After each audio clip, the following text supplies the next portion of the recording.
watching East Tennessee's first and only year-round sports talk show on television.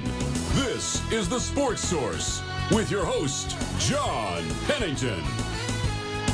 Good Sunday and welcome into The Sports Source. Happy to have you with us. It's a special episode today. We're counting down toward our 600th episode in August.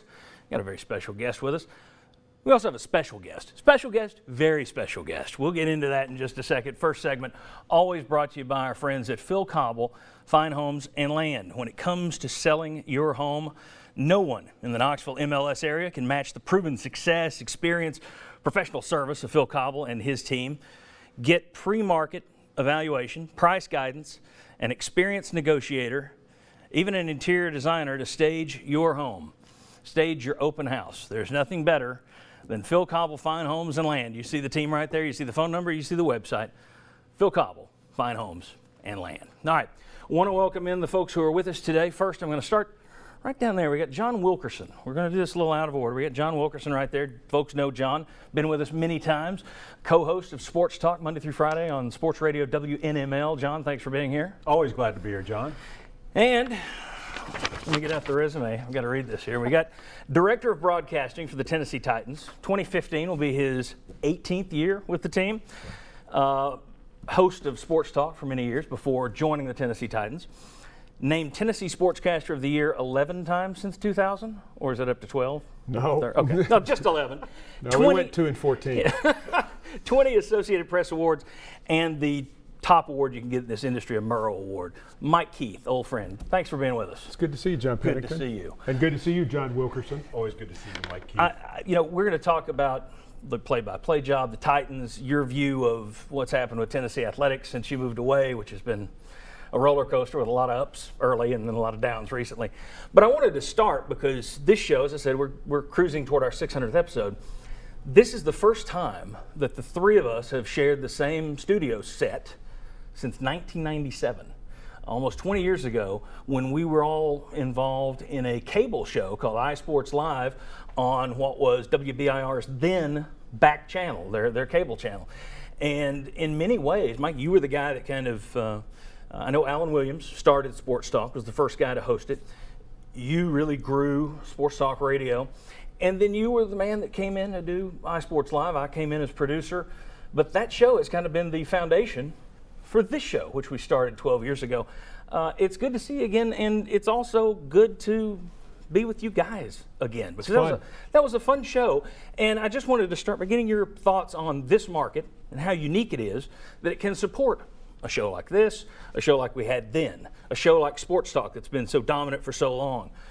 This market, you're now in Nashville, obviously, but the Knoxville market really has an incredible fan base that supports this kind of stuff. Unquestionably, and it's a knowledgeable fan base.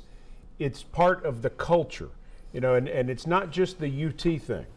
Certainly the University of Tennessee dominates sports on this front, but there's a great golf community here. There's a great community that loves the National Football League. All sorts of different things that interest people, and sports are just really at the heart of kind of everything. It's a point of discussion whether you're young or old, male or female, whatever. And that was our thought when we went into Sports Talk, is that you could incorporate more and more people into it. And I think as we've seen Sports Talk grow, Sports Talk Radio grow, Sports Talk Television grow, it's not really a surprise. Yeah, and there aren't a lot of markets that can support this type of independent show. You have Sports Talk Radio in a lot of towns. Obviously, it's exploded. But the passion you get here is a little different. And, John, you still see it on a daily basis in terms of working with the folks who call in and the folks who show up at your remotes. It is a unique market for that. Very much so, and it's one I think that you see kind of around the Southeast in terms of that fever and that pitch for just the love for sport in general. And of course, college football I think drives it, but it is, as Mike was talking about, it's across the board. There's just great interest, great passion, and that fuels a lot of it. People aren't afraid to take sides, and they love sharing their thoughts. Well, it's interesting that you can have shows that last for so long.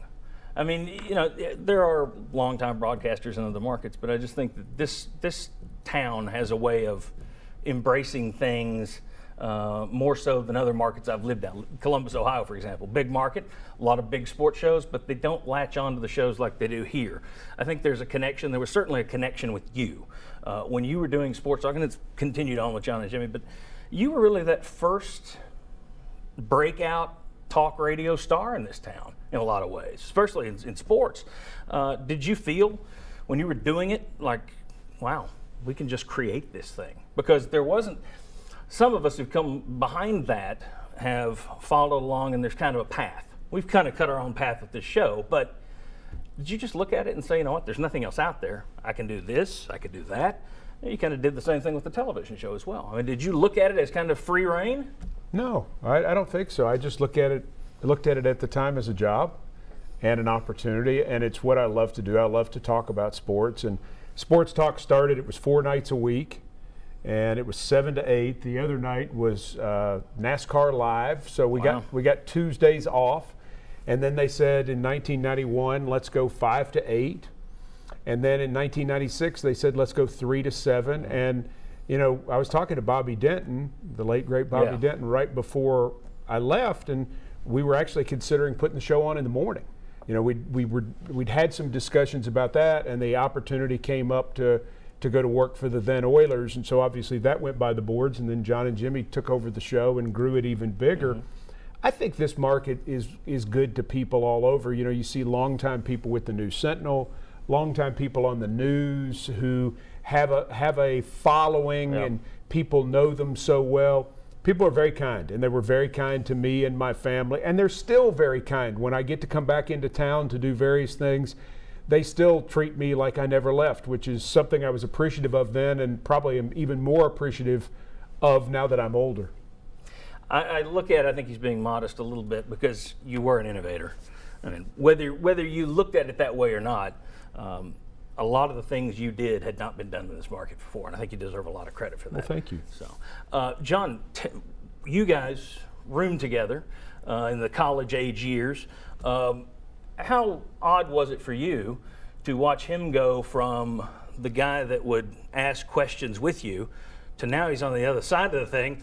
You're asking him questions on a regular basis. I want to ask you about the spokesperson aspect of your job later. But John, how much did that change the relationship at all in terms of professionally, that you guys used to be the guys asking the questions, now you're peppering him for information, trying to get him to say the wrong thing? Well, the thing is, Mike on the host side of the microphone is almost identical to Mike on the guest side of the phone line, and that is he's prepared. He knows his stuff top to bottom, and so you know that no matter what question you throw at him, he's going to have an answer for you, an informed answer. And that's one of the things that I think that really separated Sports Talk when Mike took over the show and ran it for nearly a decade, is the fact that you had Bobby Denton's fingerprints all over it. You look at the blueprint for WIVK, it was sound, solid, consistent information. It was a good product, and that's exactly what Mike had with Sports Talk. It was a fantastic show. People appreciate consistency, and he was consistently great. Yeah, and I think that's true. And I think the work you did in coming over to do the cable show, iSports Live,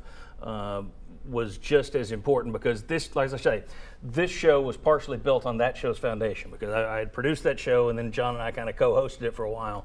But you were the one that initially came in and kind of set the rundown, so to speak. And I think you deserve a lot of credit for that. And I give you a lot of credit, because this show wouldn't be here today if you and I hadn't been involved in that show then. And I also want to say, while we're talking about that show, 2 other guys had a big role in that show years ago, and that was Steve Workman, who still works across the street at WBIR. He was our director at the time, does tremendous work, and his fingers can still be felt in this show. Same for Brian Curran. Anybody that ever called in that old show remembers Brian Curran, the intern from Long Island, who now works for NASDAQ, which is frightening. I know he's watching in Long Island online, so hello to Brian. When we come back, there have been a lot of misconceptions. Everybody gets the timeline wrong about when you went to do the Titans thing, John Ward's retirement, how all that went down. I'm going to let Mike Keith clear all that up when we come back. Come on back on the Sports Source. Quality, quick. Trust Fast Frame.